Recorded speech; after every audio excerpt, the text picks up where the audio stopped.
Lalu teman-teman ada dari Surabaya, Surabaya.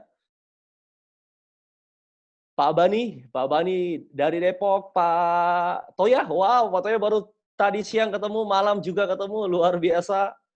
Tadi siang kelas public speaking, 2 hari berturut-turut Pak Toyah dan teman-teman belajar, hari ini juga, malam ini juga belajar. Wow. Ibu Imelda, halo Bu Imelda, ini salah satu business woman dari Medan, ya, punya beberapa bisnis luar biasa, masih tetap mau belajar.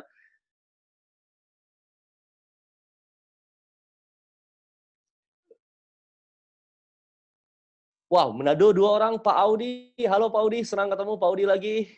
Ibu Revita Purwokerto, Ibu Revita Tangerang. Halo Tangerang. Wah, Pak Johan dari Jepang. Pak Johan, tadi saya sama Pak Dani dari Jepang juga. Ini teman-teman dari Jepang, minat belajarnya luar biasa. Pak Awi dari Jakarta. Halo Pak Awi. Kemudian Pak Irawan, Kalimantan Selatan. Oh, Ibu Desi Batam, halo Bu Desi. Pak Made dari Samarinda, halo Pak Made. Pak Rio, selamat malam juga Pak Rio Purwokerto. Ibu Lisya, halo Bu Lisya. Pak Edu, halo Pak Edu. Salam dahsyat dari Manado, Pak Edu. Wah, ini begitu banyak dari Bali, dari Pak Raymond dari Jakarta.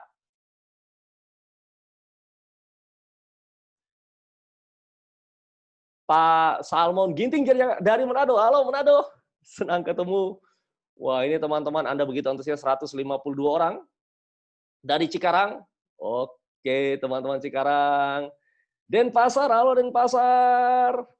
Kerawang, halo Pak Ferry Kerawang. Ini salah satu partner saya di bisnis laundry koin termurah di Kerawang. Kita hanya Rp2.000 per kilo. Ini salah satu partner saya di Kerawang nih. Dahsyat, Pak Ferry. Lalu di sini juga Pak Hendri Tangerang. Halo Pak Hendri. Pak Riki dan dari berbagai kota Sukabumi. Teman-teman, senang sekali ketemu dengan Anda pada malam hari ini. Sebuah kata bijak mengatakan bahwa if you want to go fast, you go alone. But if you want to go far, you must go together. Jika Anda dan saya kepengen berjalan dan sangat cepat, maka Anda harus berjalan sendiri. Namun ketika Anda melalui satu proses perjalanan yang panjang, mau tidak mau Anda membutuhkan tim atau Anda membutuhkan orang lain menyertai Anda. Dan kalau kita bicara tentang orang lain dan tim, maka leadership adalah salah satu kunci keberhasilan Anda dan saya.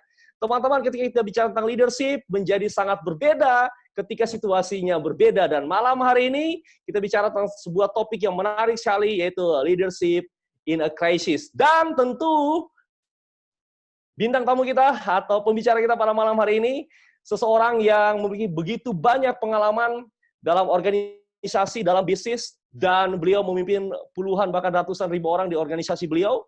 Kemudian beberapa 15 perusahaan lebih di bawah beliau, dan dia sudah hadir pada malam ini, Pak Jimmy Untoro. Kita aplaus yang paling meriah dulu untuk Pak Jimmy Untoro. Halo Pak Jimmy, bisa dengar suara saya? Malam Pak Ongki, malam teman-teman, luar biasa. Malam Pak Jimmy, senang sekali ketemu dengan Pak Jimmy. Kelihatan lebih segar karena sepedaan terus Pak, atau lari pagi terus nih? Mulai back to the sepedaan nih Pak Ongki, sama teman-teman. Saya lihat di postingan Bapak tadi pagi atau beberapa hari lalu tetap sepedaan. Tiap jam 7 sampai jam setengah 10 7. sepedaan lah, kurang lebih 30-40 km. Wow, Pak Jimmy, saya membuat webinar ini beberapa kali, beberapa pembicara, dan ini betul-betul paling ramai nih Pak. 170 orang loh. 170 orang yang hadir, dan amazing-nya Pak Jimmy, yang daftar itu 180, yang hadir 170. Berarti cuma 10 orang yang miss gitu ya. Biasanya 50%, 70% yang hadir, ini luar biasa. Berarti topik kita hari ini betul-betul satu topik yang teman-teman atau Bapak Ibu butuhkan di tengah situasi yang sebenarnya kita tidak menyenangkan situasi ini.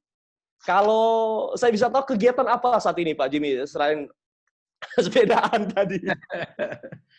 Ya, teman-teman, thank you Pak Ongki untuk kesempatan ini. Ya, hari-hari ini semuanya work from home. Kita merubah crisis into classroom. Artinya sekarang saya banyak baca buku, lalu controlling business from home itu ya. So just enjoy time to learning, belajar untuk turun mesin lah ya istilahnya. Ya. 2 bulan ini turun mesin dulu, rejuvenation spirit, soul dan juga intellectual kita. Itu yang kita lakukan. Berarti malam hari ini teman-teman nggak salah nih, karena banyak ilmu baru kelihatan nih Pak Jimmy yang Bapak akan sharing dengan teman-teman malam hari ini. Kita sibuk sih ini, semua kerjanya cuma Zoom demi Zoom. Pak Jimmy, kalau saya bisa tahu tantangan terberat Pak Jimmy sendiri di bisnis maupun di kehidupan personal di work from home ini. Ya, saya kira tantangan yang paling berat adalah uncertainty, ya, ketidakpastian. Kita mau bergerak tapi rasanya tidak tahu what to do the next. Karena setiap pemimpin selalu biasanya punya step. At least 2, 3, 4, 5 step. Tapi selama kita work from home, rasanya kita nggak bisa membuat planning apa-apa karena kita facing a lot of uncertainty, ketidakpastian. Ini membuat seringkali menjadi tantangan, ya, kalau kita nggak tahu what to do tomorrow, rasanya ini suatu hal yang membuat brain kita rasanya nggak jalan, ya, dengan proper. Nah, ini menjadi satu tantangan secara pribadi lah, ya. Kalau bisnis, ya sudah pasti tantangan bisnis, ya. Kita menyadari bahwa semuanya sedang mengalami perubahan, tidak ada yang tidak terdisrupsi saat ini, baik pribadi, bisnis, keluarga, teknologi, semuanya lah. Saya kira ini menjadi tantangan ketidakpastian. Menurut saya ini menjadi tantangan yang cukup besar sih.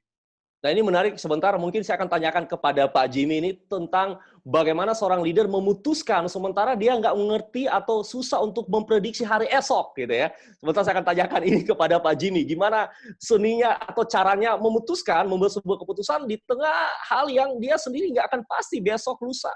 Nggak akan pasti. Pak Jimmy, sebelum kita mulai, atau sebelum sesi tanya jawab tentunya, adakah slide atau adakah pembahasan awal yang Pak Jimmy akan bahas atau bagikan kepada teman-teman sehubungan dengan topik kita hari ini, yaitu leadership in a crisis? Oke, boleh. Saya kasih topik kan leadership in crisis, ya. Saya boleh share screen? Saya bisa share screen?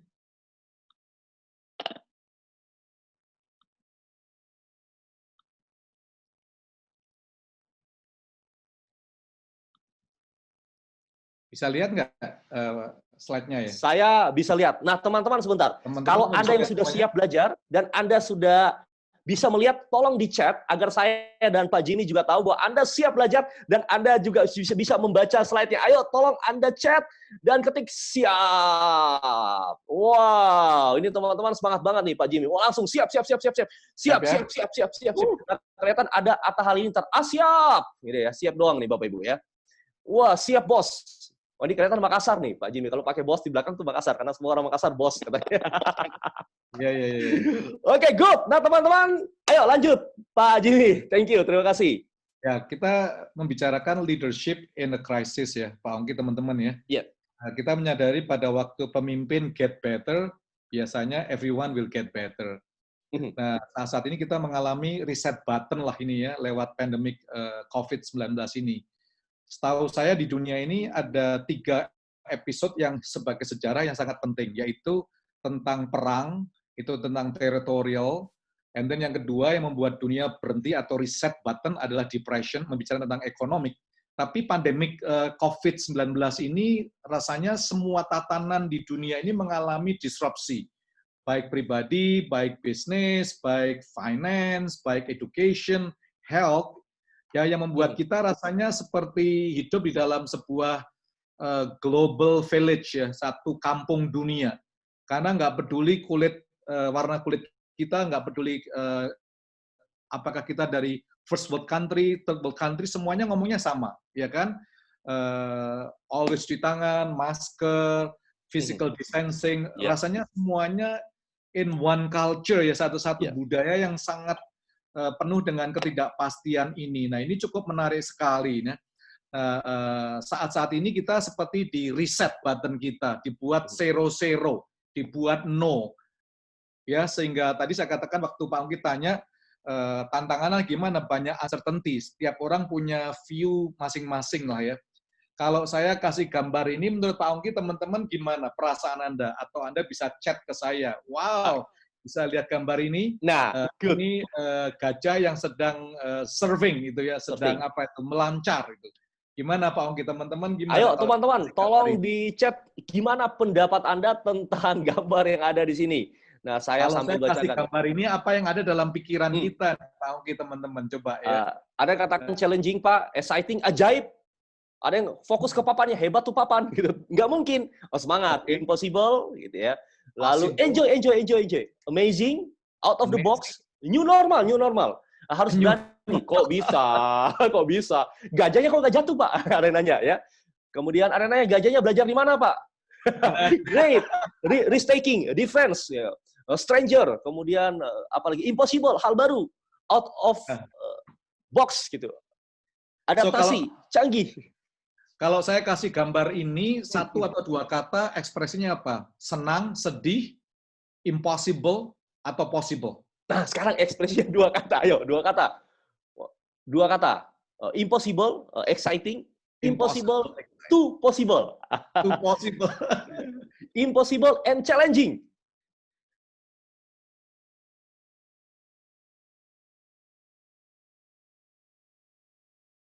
Ya, Ada deg-degan. Dua kata betul. Deg-degan. Nothing Pak Oki, impossible. ya kan?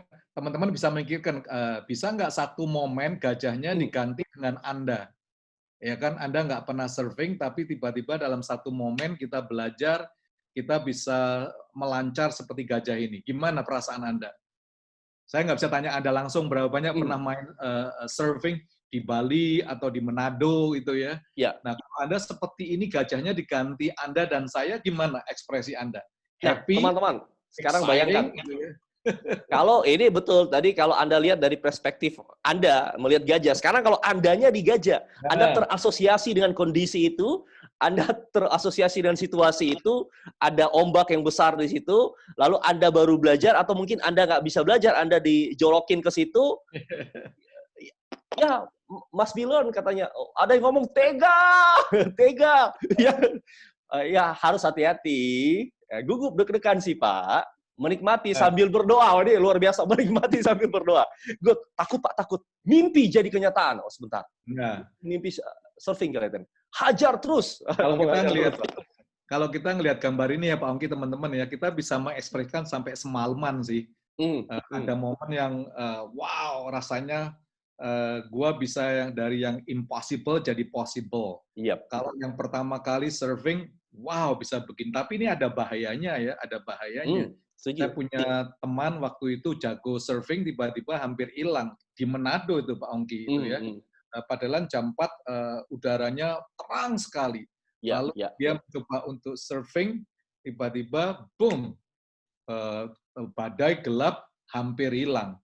Nah, seringkali kita sebagai pemimpin ini menghadapi ini dua pilihan sih, krisis atau wow, gua dari kalau diangkat ombaknya di atas itu perasaannya seperti apa itu ya. Nah, coba kita pikirkan teman-teman, kadang-kadang ini juga krisis, tapi kalau kita bisa lewati di ombak ini, senangnya nggak karuan itu ya. Oke, gambar yang kedua, kalau saya bikin gambar ini gimana? Pendapat satu atau dua kata daripada teman-teman. Pak Ongki sendiri gimana? Nah, kalau saya ini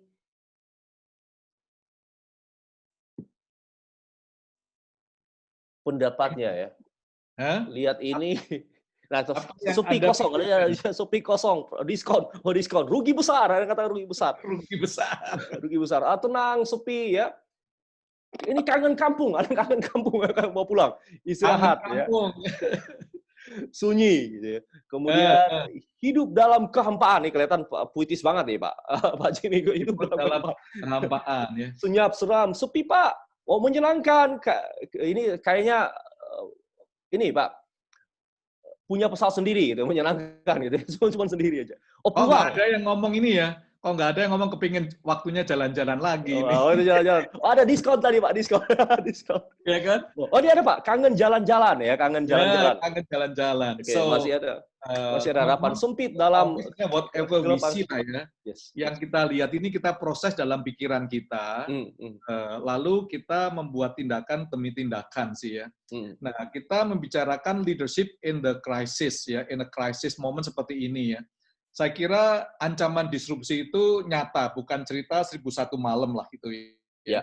It's real dalam semua lini aspek bisnis atau kehidupan siapapun Anda semuanya.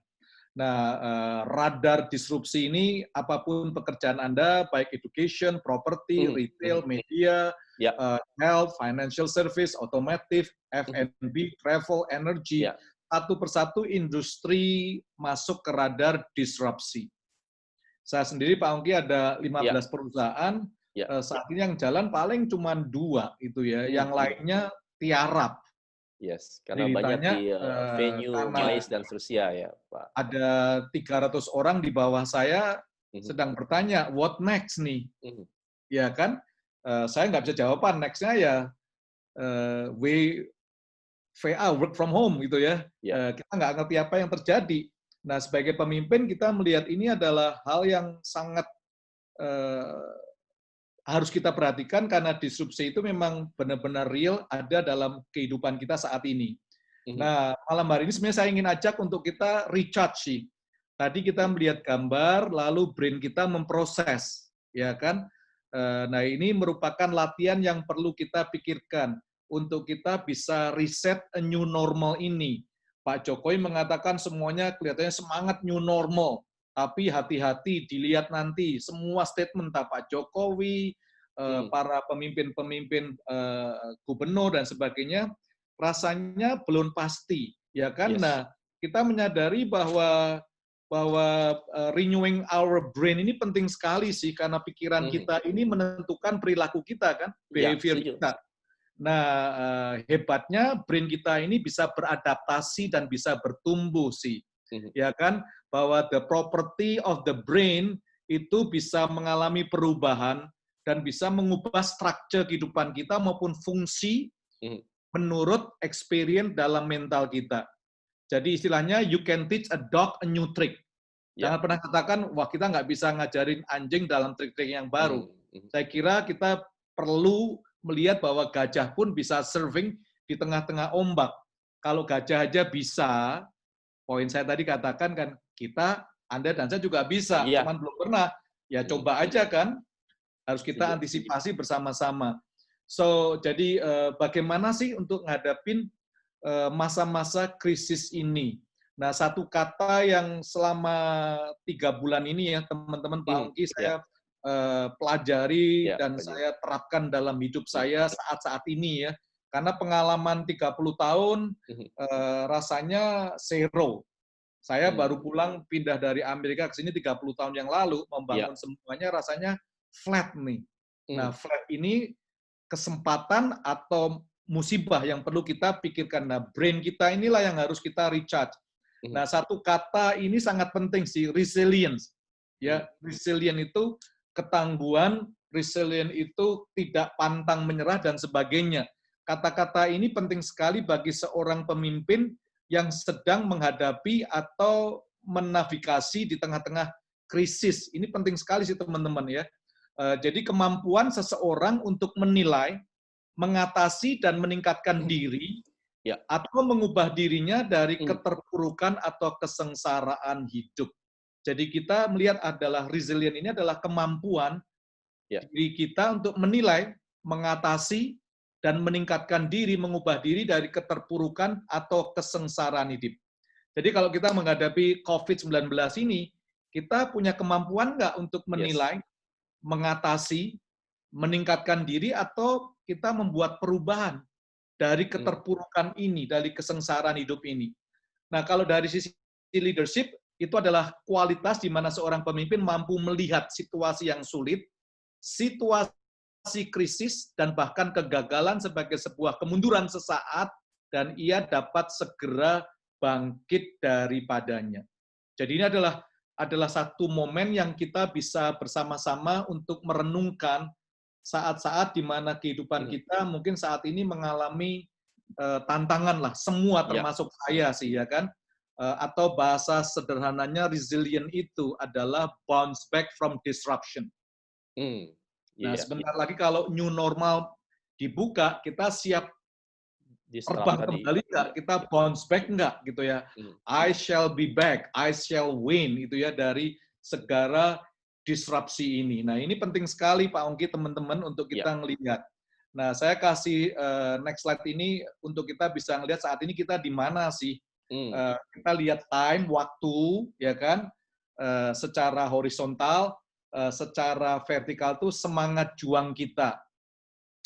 Pada waktu bulan Maret rasanya atau Februari kita penyangkalan diri. Nggak mungkin lah COVID masuk Indonesia, nggak mungkin gitu ya. Paling itu China lah. Orang China semua dimakan sih gitu ya, jorok sih China. Dunia ngomong begitu kan.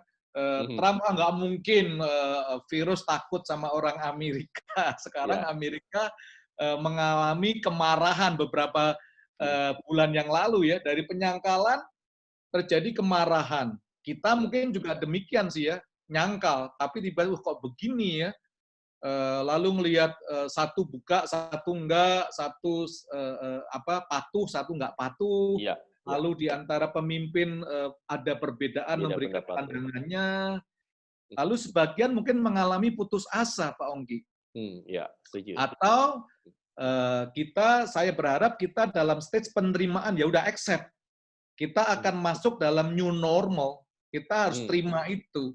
New normal itu kita jangan pernah pikirkan kita kembali pada bulan Januari atau Desember.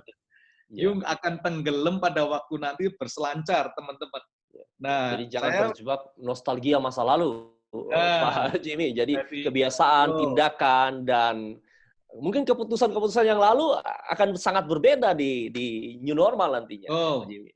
Maka itu saya ajak untuk thrive, berkembang sih. Kita harus berkembang sih dalam perjalanan kita. Saya mau tunjukin sebuah video yang akan menguatkan kita malam ini. Boleh Pak Ongki? Silakan. Ya. When things are going bad, it's going to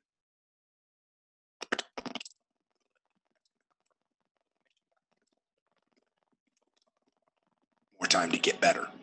Didn't get funded. Good. We own more of the company. Didn't get the job you wanted. Good. You can get more experience and build a better resume. Got beat? Good. You learned. Unexpected problems? Good. We have the opportunity to figure out a solution. When things are going bad, don't get all bummed out, don't get startled, don't get frustrated. No. You just look at the issue and you say, good. You go forward.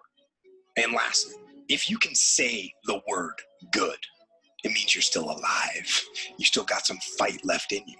So get up, dust off, reload, recalibrate, re-engage, and go out on the attack.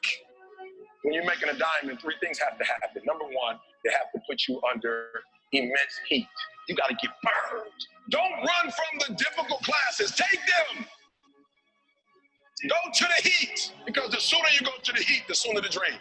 Then after the heat, they have to put you under pressure. Little pressure, little progress. Stop taking shortcuts. Stop taking the easy way. Go through whatever God wants you to go through. The final thing you have to do is you got to cut it. It's the cut that makes it valuable. Yes, you have a dream, and the process is not supposed to be comfortable. So if it hurts, if you feel like you're under heat, if you feel like you're being pressured, welcome to the big leagues. When God looks like he's pulling you back, eventually he's going to let you go. And the further he pulls you back, once he releases you, boom. Once you find those things that will make it worth it for you, it is done. It's a done deal. You know people, you've seen people that you can predict early on. That person is going to be a diamond. You know it. How they carry themselves, how they take care of business, how they follow through, how they keep their commitments to their commitment, how they work the system, their energy level, their passion. You know it. The mark is on them. You know it. That one's going to make it. The people must see that in you. We've all had experiences when we were working on something, and we knew it was possible. We took the responsibility to make it happen. Other people couldn't see it. A lot of people didn't believe it. People were opposing it, but you kept on doing it. It was hard, it was rough, it was difficult, but to you, it was worth it. And it did so you got to a level you know, it doesn't stop me now. I'm on the move. I'm on the move.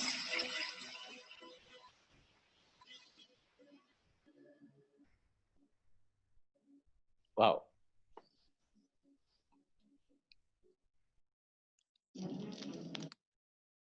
So, mudah-mudahan video ini bisa membangkitkan semangat ya Pak Ongki sama teman-teman. Yes. Seperti kita ini seperti apa diamond ya, seperti berlian. Jadi sepertinya harus memang mengalami tes demi tes, harus masuk dalam tekanan demi tekanan karena little pressure, little progress itu ya. Jadi leadership in a crisis moment ini, saya kira salah satu karakter yang perlu dimiliki adalah resilient. Resilient leadership ini bagi saya adalah key yang harus kita kembangkan sih, Pak Ongki, teman-teman ya.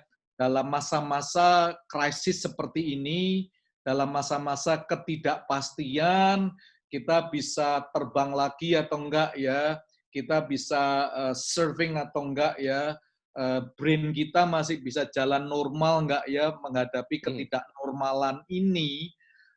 Rasanya semua yang telah kita pelajari sih di reset betul sih. Nah itu resilient leaders ini penting sekali Pak Ongki ya. Teman-teman mungkin tahu ya Pak Ongki akan teori ini 10, 80, 10. Kalau dulu kan kita tahu 80-20 Pareto ya. Itu ditemukan oleh Wilfred Pareto. Tapi 10-80-10 ini sebenarnya bisa sedikit assessment untuk teman-teman sih. 180 teman-teman ini nanti saya kasih assessment-nya ke Pak Ongki, lalu Anda bisa isi sendiri di rumah ya. Karena thank you. Nggak terlalu lama sih, tapi for the sake of 1 jam seperempat ini kita buang waktu nanti. Anda ini di sektor mana? The first 10 atau 80 atau the last 10, ya kan? Nah biasanya yang sebelah kiri itu adalah negatif 10. Negatif 10%, ini 10% itu ya. Jadi kalau saat ini let's say 200 orang, ada kurang lebih 20 orang, itu 10% yang pertama yang disebut dalam teori ini adalah negatif. Nah, 20 orang ini sulit untuk beradaptasi. Selalu komen-komennya negatif aja itu ya. Pokoknya ya ngomongnya serba nggak bisa, diajak apa-apa nggak bisa gitu, ya kan? Karena panik, stres, tadi curve-nya putus asa, kemarahan, nggak bisa deal dengan dirinya, nggak mau menerima dan nggak mau berkembang, ya kita akan masuk 10% ini sih. Bahasa kerennya Pak Jibi, susah move on. Nah, susah move on. Dia masih terpengaruh dengan strategi, cara, dan pemikiran yang lama. Betul. Serba nggak bisa gitu ya. Saya ingat beberapa tahun yang lalu saya punya beo tuh, kasih teman saya. Beo-nya ngomongnya cuman satu Indonesia, yang satunya lagi selalu ngomongnya nggak bisa. Indonesia nggak bisa gitu ya. Jadi kalau dideketi belum apa-apa, Indonesia nggak bisa. Gitu. Bayangkan, kita deketin, kita kasih makan, dia diem ngomongnya Indonesia. Kadang-kadang kita nggak kasih makan, dia ngomong nggak bisa. Saya nggak bisa bayangkan, suatu hari saya punya teman lagi breakfast di rumah saya. Beo-nya ngomong nggak bisa. Teman saya, Jim, ada tamu. Oh, saya tertawa, bukan tamu, itu beo gua. Dia kaget, coba dia kamu deketin deh. Begitu sama teman saya dideketi, beo-nya udah ngomong nggak bisa. Ya, jadi karena program yang ada yang tadi pikiran itu kita nggak recharge, maka program-program yang lama ya tetap akan terus diputar terus-menerus. Setuju. Jadi beberapa tahun yang lalu beo saya mati, Pak Ongki, teman-teman. Jadi saya sedih tapi juga seneng karena di rumah saya sudah nggak ada yang ngomong nggak bisa. Ya kan?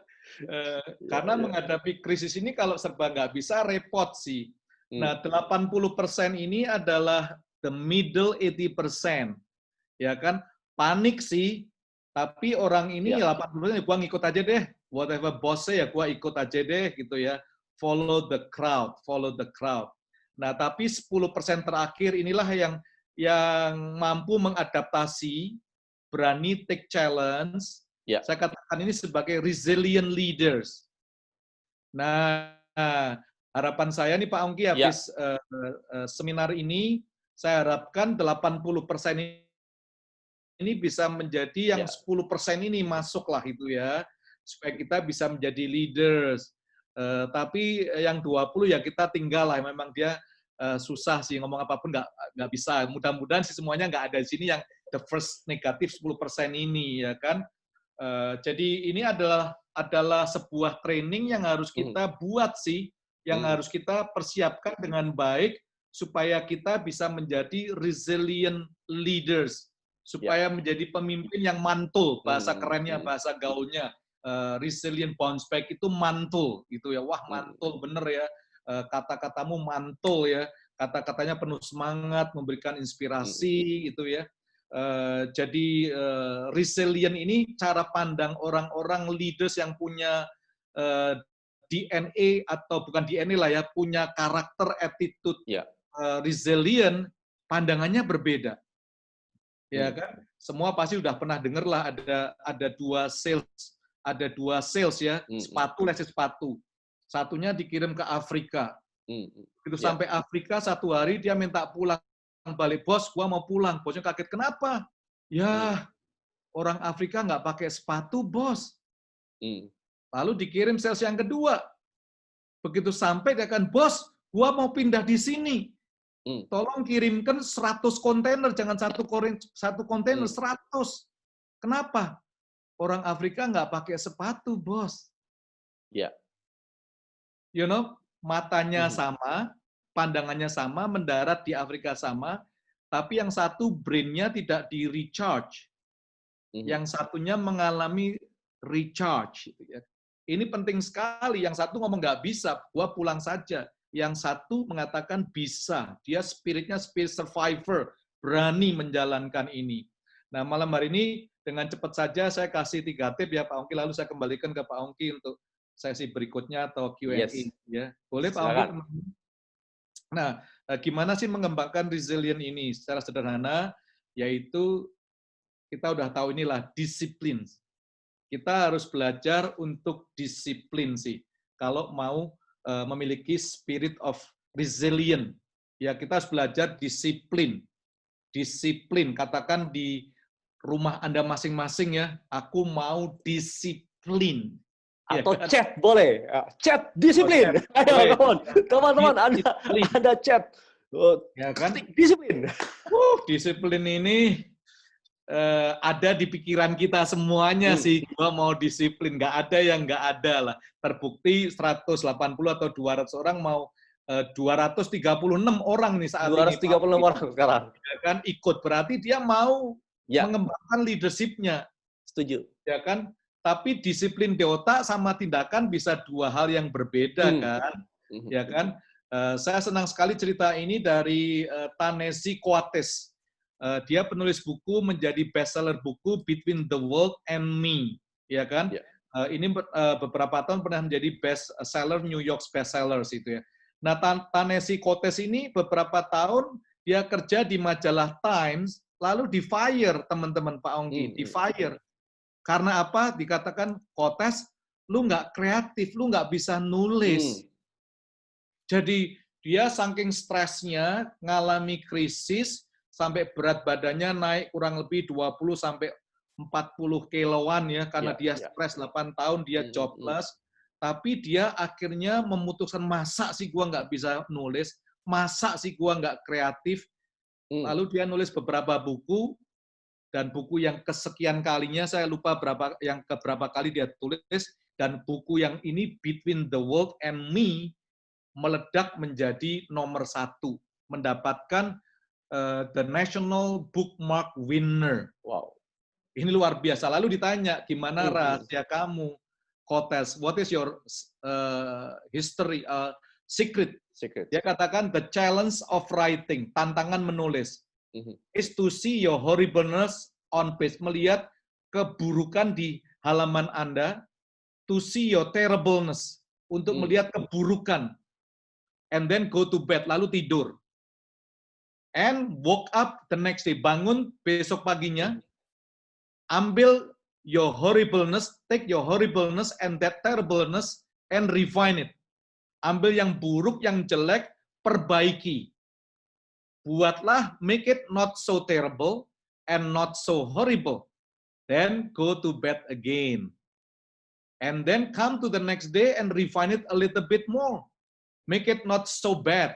Then go to bed the next day. Do it again. Make it maybe average. And then one more time, if you are lucky, maybe you get the good one. And if you done that, that's success. Wah, ini challenge untuk kita sih, ya kan? Dikatakan tantangan menulis itu lihat keterburukan, melihat hal-hal yang horrible gitu ya, yang mengerikan, yang buruk, lalu tidur aja. Lalu besok pagi bangun, buat tidak terlalu buruk, buat tidak terlalu terrible, lalu diperbaiki dikit, tidur. Besok pagi bangun lagi, buatlah sedikit lebih baik lagi, supaya nggak buruk-buruk amat, nggak jelek-jelek amat, tidur sampai suatu saat engkau melakukan yang dinamakan sukses.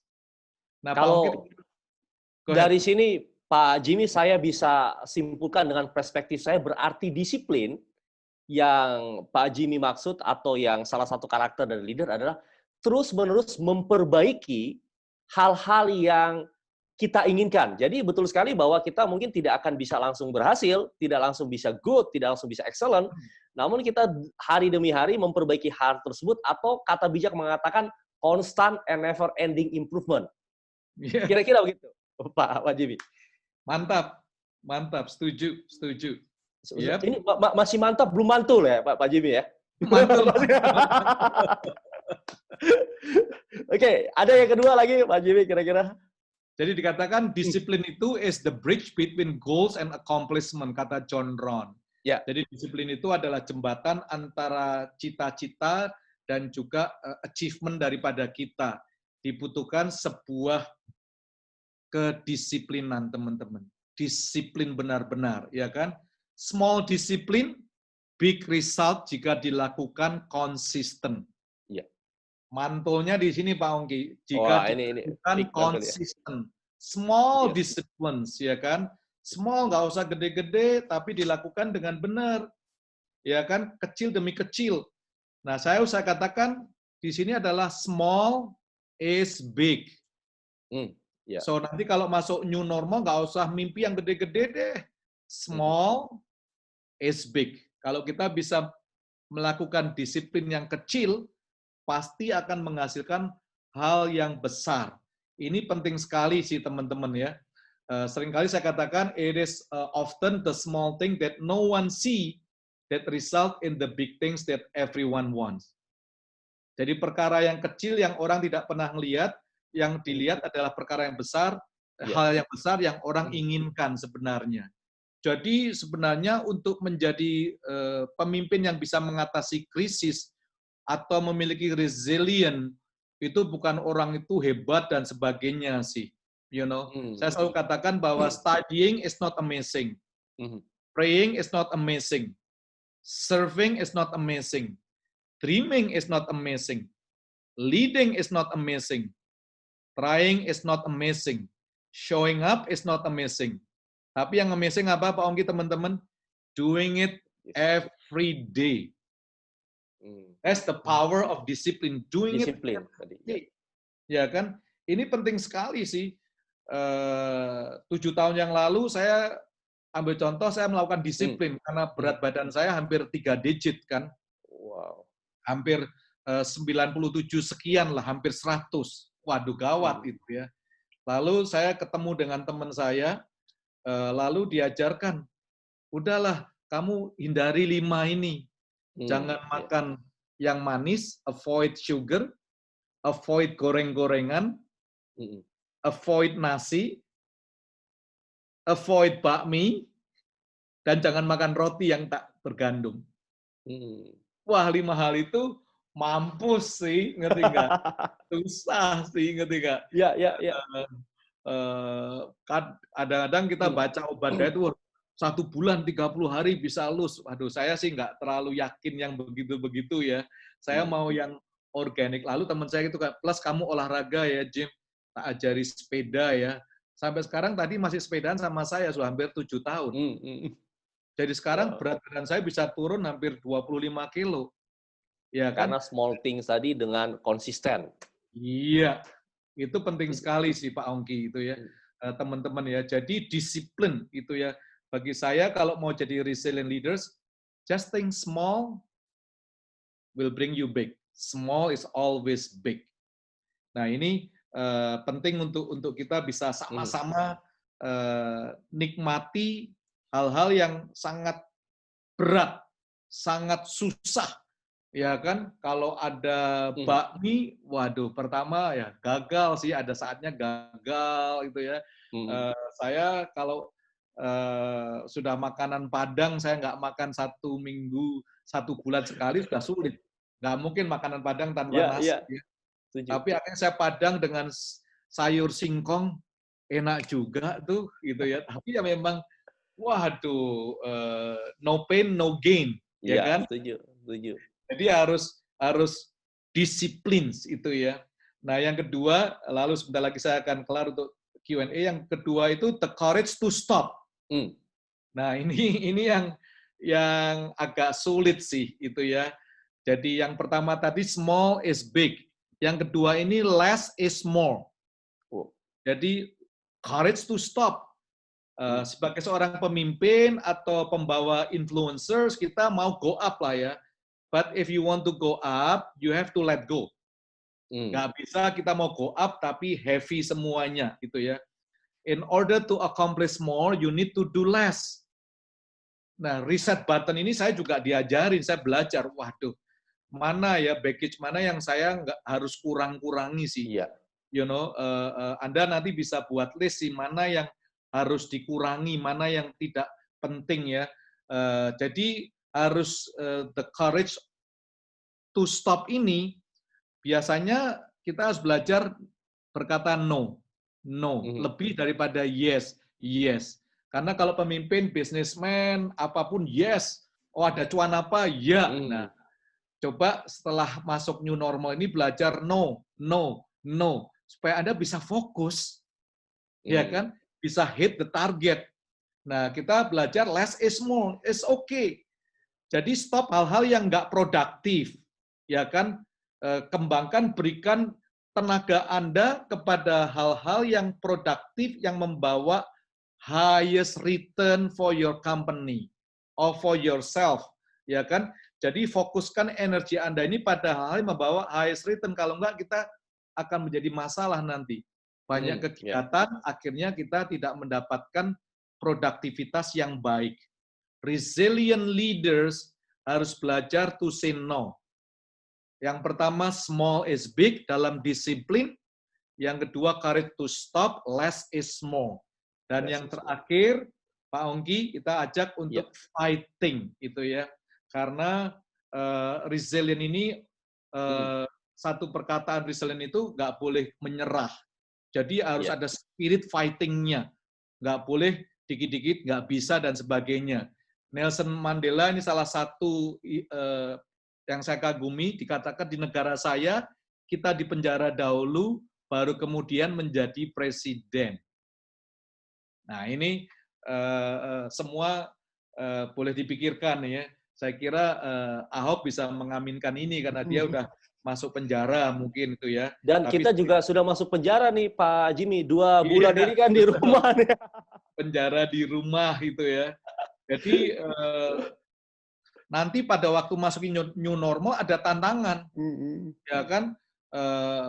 Mau small is big, mau disiplin, nggak makan sugar.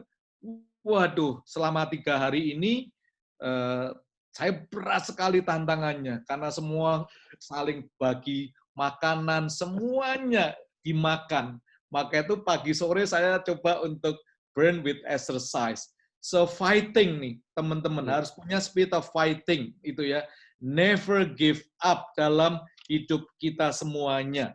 Nah, ini penting sekali untuk kita bisa menyelesaikan atau bisa mengatasi krisis. Saya akhiri dalam satu cerita ini, Pak Ongki. Ya. Ada orang yang punya toko, tokonya kecil sekali itu ya. Tapi tiba-tiba di sebelahnya ada department store yang gede yang buka. Wah. Si om yang sudah punya toko bertahun-tahun, dia katakan mati deh gua. Disaingi habis ini habis nih gulung tikar. Nah, Big Store buka langsung grand opening, pasang balon gedenya seluruh langit tahu grand opening. Si engkau ini udah katakan gua kiamat deh ini. Setelah COVID gua nggak tahu. Tapi setelah ikut seminarnya Pak Ongki ya, dan malam hari ini dia nggak menyerah, dia mau jadi resilient. Dia keluar sebentar, dia ngelihat oh grand opening, lalu dia dapat ide, brain-nya di-charge, lalu dia ambil tulisan, nggak peduli amat grand opening di sebelah, pintu masuknya di sini, enter is here. Nangkep ya teman-teman ya. Jadi mau gede apapun juga, pokoknya pintu masuknya di toko si engkau ini. Nah ini membuat kita bisa mengalami kemenangan, bisa mengalami sukses di dalam kehidupan kita semuanya. So again, dalam peperangan ini, think marathon and not sprint. Jadi pikirkan baik-baik supaya kita bisa menghadapi tantangan ini dengan baik. So last slide, saat ujian hidup ini datang, untuk review sedikit, ingat resilient ini, small is big dalam disiplin, less is more, the courage to stop, never give up when we fight. So, mudah-mudahan ini bisa menolong kita semuanya. Saat ujian hidup ini datang, jangan pandang besarnya dan beratnya ujian tersebut. Namun perhatikanlah bahwa Anda adalah orang yang terpilih untuk dapat menghadapinya. Yes. Guys, sukses senantiasa. Thank you, Pak Ongki. Sama-sama. Pak Jimmy, sebelum kita akhiri, masih ada beberapa menit lagi, dan sebelum tanya jawab, nah saya kepengen ngasih challenge kepada teman-teman. Tadi kan Anda sudah belajar tentang karakter resilient leader. Yang pertama adalah disiplin. Nah, pertanyaannya adalah, Anda tolong chat, apa hal yang Anda ingin disiplinkan dalam situasi saat ini? Yuk, come on, Anda chat, apa hal yang Anda ingin disiplinkan? Nah, saya, Pak Jimmy, beberapa waktu ini jalan pagi, karena gymnya tutup, Pak. Gymnya tutup. Ya. Saya biasa nge-gym itu seminggu 4 kali, gymnya tutup, Pak. Berenang juga nggak bisa. Jadi jalan pagi, Pak. Jadi sekarang setiap hari 30 menit, kalau pagi nggak bisa, sore. Itu pasti jalan pagi. Gitu ya. Jadi itu disiplin yang saya lakukan. Saya sepeda sampai di tempat kamu, Pak. Sampai di Gading Serpong. Wow. Saya bacakan dulu deh, Pak Jimmy. Disiplin tim. Bangun pagi. Makan yang teratur. Disiplin waktu. Disiplin beribadah. Mentalitas. Time management. Kontak 5 orang. Disiplin membaca. Oke, good. Wow. Alangkah baiknya harus detail. Ya, harus detail teman-teman. Kemudian belajar lebih hard. Nah, contoh, belajar lebih hard. Saya akan baca buku 5 halaman sehari misalnya ya. Ingat, small thing. Yang paling penting adalah konsisten. Kempesin perut. Wah, kempesin perut, Pak. Jadi six pack ya. Ya sudah kempesin dulu, Pak. Ya six pack nanti bonusnya. Disiplin menulis dan membaca. Nah, detail. Menulis dan membaca, menulisnya berapa halaman, membacanya berapa halaman. Menulis berapa halaman. Ayo, come on. Yang hal yang kecil, namun harus konsisten. Ayo, come on. Ibadah tepat waktu, boleh ya. Kemudian mencintai keluarga. Misalnya, contoh, disiplin misalnya, saya harus mencium anak-anak saya sehari 3 kali. Ya, boleh. Jadi harus detail ya. Makan buah setiap hari. Oke, boleh. Ya, good. Disiplin membuat agenda harian. Bagus. Nah, ini sudah mulai detail nih, Pak. Membaca buku. Baca bukunya berapa halaman ya. Disiplin ya, hal yang kecil. Mencintai keluarga misalnya, disiplin saya akan ngomong ke istri dan anak dan seterusnya setiap hari I love you misalnya. Jadi ada rencana yang spesifik, namun rencananya kecil. Itu poin yang pertama. Lalu ada lagi challenge untuk teman-teman nih, Pak Jimmy. Kira-kira apa yang mereka bisa chat nih? Kalian tuh banyak belajar mereka malam hari ini, ya. Buat jurnal apa yang harus dibuang, apa yang harus dibuang. Yes, poin yang kedua. Apa yang harus di cut off, Penting apa yang harus Anda cut off, apa yang harus Anda buang, gitu ya. Ya, saya sudah cut off internet di kantor. Karena sekarang twittering sudah cut. Dispenser, saya udah cut, Pak. Dispenser. Sekarang kita masak air pakai dispenser. Udah sepakat, dispenser udah cut. Ya, makan di luar udah nggak ada, Pak. Kita masak sendiri, udah di-cut. Ya, apa yang cut? Oh, ngopi di Starbucks ya. Oke. Makan gorengan, boleh. Nonton film, ya sudah, nggak ada bioskop yang buka sekarang. Kemudian apa lagi? Oh, negative thinking terhadap employee, ya boleh. Oh, scroll chat di WA group, ini panjang scrollnya, ya itu dibuang lah, di-cut, good. Ini Pak, menarik. Cut berat badan 5 kilo. 5 kilo. Main HP nggak jelas. Wah, ini ada SOP, konsisten, dan belajar. Buang lemak. Ya. Wah, ini teman-teman aktif. Luar biasa. Last challenge aja, ada Pak Jimmy, tantangan terakhir. Dan untuk teman-teman yang mereka kira-kira mau bisa chat di sini. Yuk teman-teman. Never give up. Saya nggak akan menyerah dalam hal apa. Nah, good. Ya, lanjutkan kalimatnya. Saya tidak akan menyerah dalam hal apa? Ayo, ini tantangan terakhir ya. Come on. Nah, sambil teman-teman ada chat, nulis buku, ada lagu, nulis buku ya. Tidak akan pemasukan. Wow. Jadi penulis. Wow, menarik ya. Nah, ini kelihatan kalau jadi penulis nih harus ikut kelas book writing saya nih. Tanggal 30 saya punya kelas penulis. Kemudian, membaca buku. Ya, good. Nah, tips untuk teman-teman yang Anda kepengen baca buku, Anda mulai saja di halaman yang Anda sukai. Karena teman saya, Pak Jimmy, saya ngasih bukunya, saya tanya sudah sampai di mana? Masih di kata pengantar, Pak. Jadi membaca bukunya dari kata pengantar. Kapan selesainya? Anda baca buku dari halaman yang Anda sukai. Nggak perlu Anda baca dari depan, gitu ya. Kecuali novel ya, cerita beda contohnya. Public speaking sampai benar-benar bisa. Oke, good. Ya, ini baru ikut kelas public speaking saya tadi. Promosi masker. Wah, promosi masker. Oke. Wow. Thank you. Teman-teman, Anda yang sementara chat boleh, dan kita buka sekarang ruang tanya jawab, Pak Jimmy. Ya teman-teman, Anda pindah ke bagian pojok kanan tuh ada question and answer. Adakah di antara Bapak Ibu yang kira-kira punya pertanyaan sehubungan dengan topik kita leadership in a crisis? Ayo, Anda bisa tulis di sana. Ingat jangan di ruangan chat, Bapak Ibu. Ini ada nih Pak.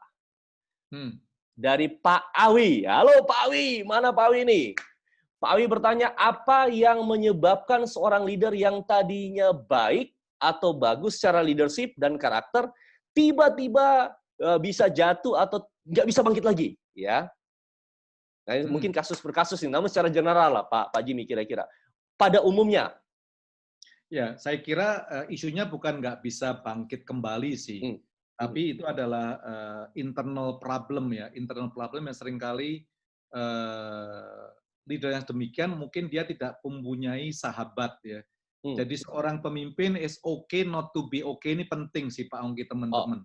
Ya, nah ini satu kalimat yang benar, is okay not to be okay. Gitu ya. Ada saatnya saya down, tapi kalau tidak ada orang lain yang mengangkat saya, ya ini problem.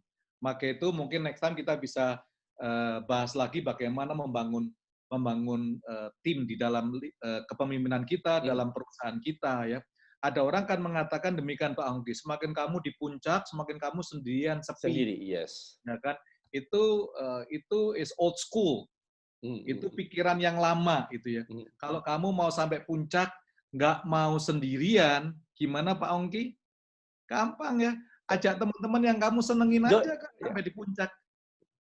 Betul nggak Pak Ongki? Ya kan? Kalau teman-teman yang kita senangi sampai di puncak kan kita bisa ngopi, bisa kongko-kongko di puncak, ya kan? Nah, kalau kita tergelincir pasti ada yang bisa membawa. Jadi kenapa nggak salah satu mungkin orang tersebut nggak punya sahabat si Pak Awi ya, nggak punya teman yang bisa mengangkat dia. Jadi penting seorang leaders itu selalu membutuhkan leaders yang lain untuk membangun, untuk menguatkan kehidupan kita sendiri. So don't ever walk alone. Jangan pernah berjalan sendiri. Ada saatnya kita tergelincir, kita butuh orang lain untuk mengangkat kita sih Pak. Thank you. Yang kedua nih Pak Jimmy, dari Pak Hendra ya. Bagaimana sikap leader menghadapi keputusan harus PHK karyawan? Kelihatan nih curhat nih Pak ya. Gimana Pak keputusan untuk PHK karyawan? Karena mungkin ada yang harus dihilangkan. Mungkin 10% yang tadi itu Pak. 10% yang tadi. Yang saya lakukan downsizing itu tidak salah gitu ya. Jadi saya melihat saya sebelum COVID ini kurang lebih ada kurang lebih hampir let's say di perusahaan dan juga organisasi kemanusiaan yang saya pimpin mungkin ada 700-800 employees ya istilahnya ya. Mungkin yang kita lay off saat ini ada kurang lebih 150 sampai 200-an lah ya, itu bertahap. Tapi bukan di layoff, memang kontraknya kebetulan sudah selesai, ya kan.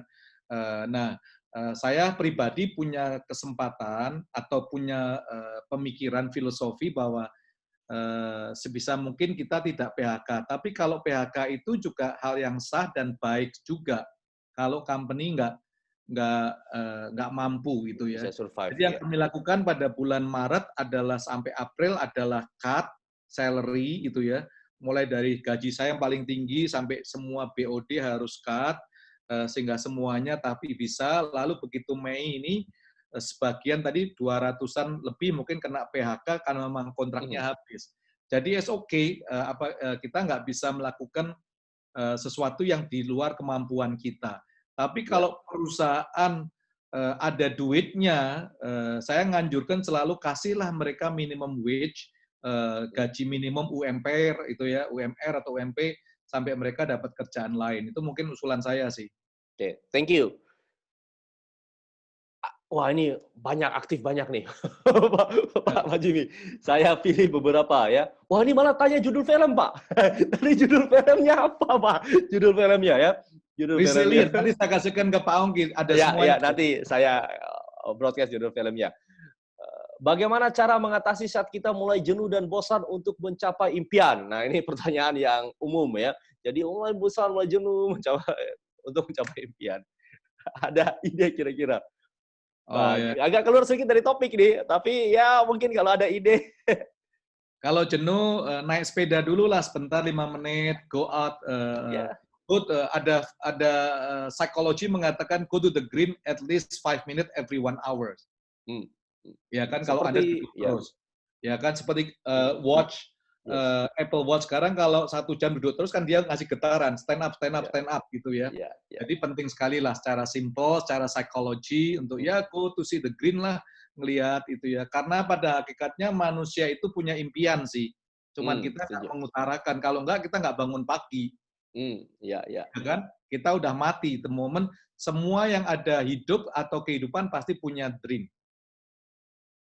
Nah, seperti yang ada teman, dia kepengen nulis, Pak Jimmy. Lalu dia tadi malam chat ke saya, Pak, saya ini stuck nih, nggak bisa nulis, nggak ada ide, gimana caranya? Kemudian saya katakan, ya kamu paling suka apa? Main PS 4. Ya sudah main PS dulu lah, main PS. Kemudian saya ngomong ya, nanti main PS 1 jam, kemudian balik lagi segar.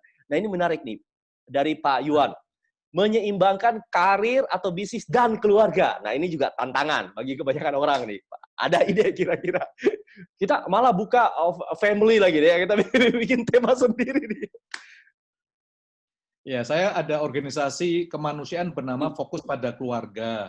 Itu Anda bisa ikutin Instagramnya atau websitenya Focus on the Family Indonesia. Nah, itu juga banyak memberikan seminar-seminar gratis itu ya, atau kalau Anda bayar pun juga nggak seberapa untuk menolong kemanusiaan yang lainnya.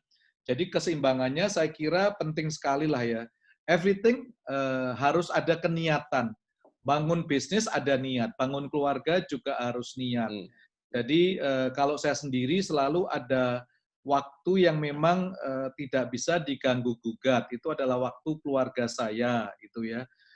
Tapi kalau ada bisnis, pas ada proyek miliatan, ya bukan berarti terus saya tinggalkan. Keluarga saya harus tahu lah ya. Jadi prioritas itu bukan seperti tangga 1, 2, 3, 4, tapi membuat balance seperti sepeda sih, bulat.